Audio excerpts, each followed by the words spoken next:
Greetings, Mike Perlman here for Techno Buffalo, reporting from my office.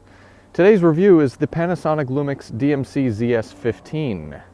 If you're wondering what I'm drinking in this mug, it's not tea today, it's lemon ginger echinacea juice. Stay tuned to find out if the ZS15 has what it takes to make a splash in the entry-level point-and-shoot market.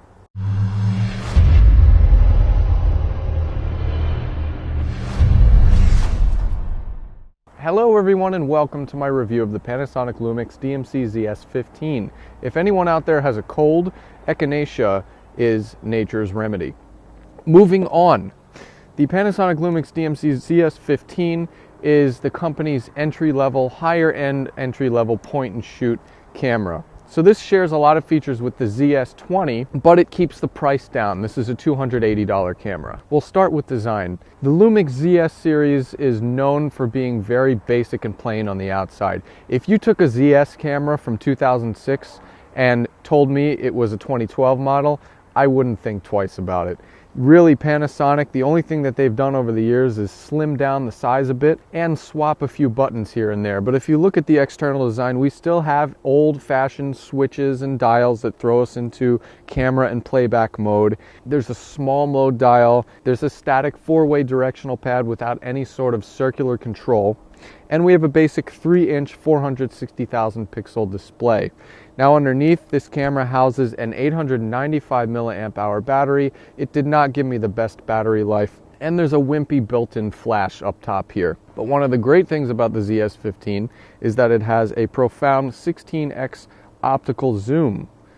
Reach for the skies, baby. The lens also has a 25 millimeter wide angle capability, which means you could fit a lot more into your shots. But overall, the design of the ZS15 is very basic. Now, as far as shooting features on the ZS15, most shooters who buy this camera are going to be throwing it into intelligent auto mode, and this camera has a great auto mode. Although the ZS15's auto mode is not as robust as something like the Canon PowerShot SX260HS's, it still gets the job done. We have a few nifty features like intelligent handheld night shot. There's also intelligent HDR. This camera has face recognition, and for the most part I found auto mode to be the safest mode to shoot in. If you're going to venture outside of intelligent auto mode, this camera has a fantastic burst shooting mode. You can shoot up to 10 frames per second at full resolution, and there's even a 60 frames per second mode at reduced resolutions. Manual mode is fairly standard with a 15-second shutter speed, ISO that goes up to 3200, and there's a super limited aperture range with this camera. It only goes from f3.3 to f5.9. Of course, there are a bunch of scene modes on the ZS15, and the camera has great creative controls with things like high dynamic range, low key, high key shooting, toy camera, and retro, to name a few. You could also shoot video, HD video, in those modes as well. I did run into a few speed bumps with the ZS15 when it came to shooting features. First off, this camera is a bit slow. It's a bit slow to zoom while you're recording videos. It's a bit slow to autofocus as well.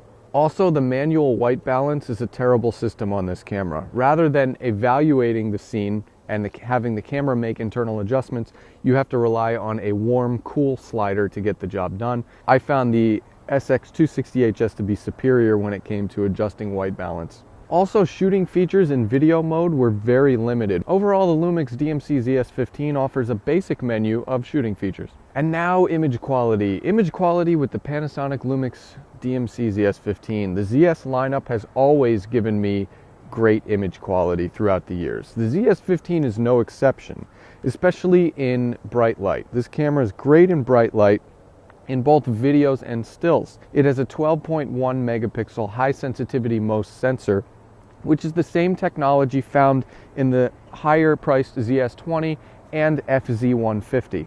As you'll see in my bright light samples in the full review on technobuffalo.com, the quality, the macro quality, the colors, I found to be better than the Canon PowerShot SX260HS, just by a hair. However, when the lights turned low, so did the quality on this camera.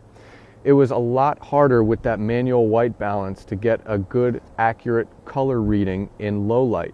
I was impressed with the high ISO performance, but what good is that when your pictures all look yellow or red? Also, exposure in video mode in low light was very low. I found it lower than the PowerShot SX260HS's. A lot of the times what I had to do was select incandescent white balance mode and use a long shutter. So can you get that quality in low light with the ZS15? Yes, you can, but it takes a lot more to do so. So what's the Buffalo call with the Panasonic Lumix DMC-ZS15? This camera is a good camera. I like its bright light image quality, it's got a great optical zoom, and it's got some essential shooting features that will really help a lot of shooters out there. However, I think you could get a better deal on last year's Canon PowerShot SX230HS. If you're not sure about the Canon either, I should be getting some Sonys in pretty soon. Check out the full review at technobuffalo.com. I've got image samples and video samples. I'm Mike Perlman for Techno Buffalo. Drink your echinacea, kids. I'll see you later.